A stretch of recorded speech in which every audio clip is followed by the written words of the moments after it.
আসসালামু আলাইকুম রহমতুল্লাহি ওয়া বারাকাতুহু। আজকের গন্তব্যস্থল আমার কর্মস্থল, সেখানেই যাওয়ার উদ্দেশ্যে রওনা দিই বাসা থেকে। বের হয়েই দেখি যে মাঝপথেই রাস্তার ভালো গাড়ির একটা চাপ আছে। তখনই বুঝে যাই যে সামনে হয়তো আরও তীব্র জ্যাম আছে। বাকিটা আল্লাহ ভালো জানেন যে জ্যাম আছে কি না। তো কথা বলতে বলতে এক পর্যায়ে বনানী ওভারপাস পার করে ফেলি।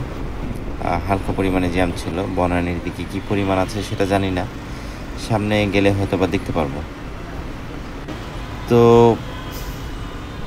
আপনারা সবাই যেখানেই থাকেন না কেন, পথ চলার সময় খুব ভালোভাবে পথ পার হবেন, নিরাপদে পথ পার হবেন, এই আশাটাই আপনাদের কাছে সবার কাছে কাম্য না যে সবাই গাড়ি ঘোড়া যখন থাকবে না তখন রাস্তা পারাপার হবেন।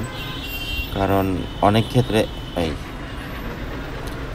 কোন দেশে কি কথা বলবো ভাই, এটার তো কোনো শান্তি নাই। উইরা ইসা জুইরা বসে আমাদের জনগণ। দেশটা এখন এরকম একটা পর্যায়ে হয়ে গেছে, কেউ কারো কথা শোনে না, যে যেভাবে খুশি তার মতন চলে। ভাই দেশটা আমাদের সবার। অনেক দিন পর হ্যান্ড গ্লাভস পরছি, হাতটা প্রচণ্ড পরিমাণ জ্বলতেছে, তো হ্যান্ড গ্লাভসটা খুলে নেই একটু।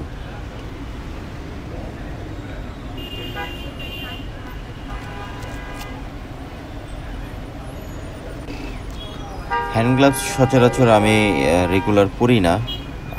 বাইক কেনার পর থেকেই হ্যান্ড গ্লাভসও কিনে নিয়েছিলাম, কিন্তু পরা হয় না। আজকে পরার পর প্রচণ্ড পরিমাণ গরম লাগতেছিল, হাত জ্বলতেছিল, তাই খুলে আবার পরে নিলাম। এখন যখন বাইকের স্টার্টিংটা ধরছি খুব কমফোর্ট লাগতেছে, হাত দুটো খুব স্মুথভাবে ধরা যাচ্ছে হ্যান্ডেলটা।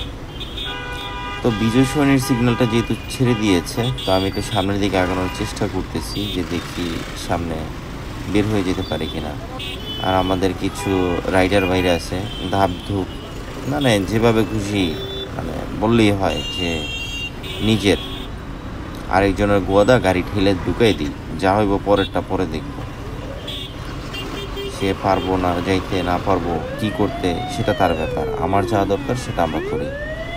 আর রাস্তা পারাপারের সময় তেজগাঁ বিজয় সরণি থেকে ফার্মগেট পর্যন্ত 3টা ফুটওভার ব্রিজ আছে। এই 3টা ফুটওভার ব্রিজ আমার মনে হয় সরকারের প্রয়োজন ভেঙে ফেলার, কারণ এরা রাস্তা পার হবে নিচ দিয়ে। কারণ এদের বাপদাদার সম্পত্তি এইখানে, তো অযথা টাকা খরচ না করাটাই ভালো। তো আমি আমার অফিসের পিছনে চলে আসি, বসুন্ধরার 3 নম্বর গেটে চলে আসি। তো আজকের মতন ভিডিওটি এখানেই শেষ করতে যাচ্ছি। সবাই ভালো থাকবেন, সুস্থ থাকবেন, নিরাপদে থাকবেন। অবশ্যই রাস্তা পারাপারের সময় নিরাপদে পারাপার হবেন, গাড়ি ঘোড়া দেখে পারাপার হবেন, যেখানে সেখানে নামবেন না বাসে। আজকের মতন আপনাদের কাছ থেকে বিদায় নিচ্ছি।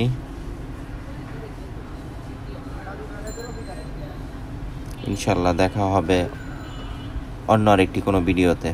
সবাই ভালো থাকবেন, সুস্থ থাকবেন। টাটা, আল্লাহ হাফেজ।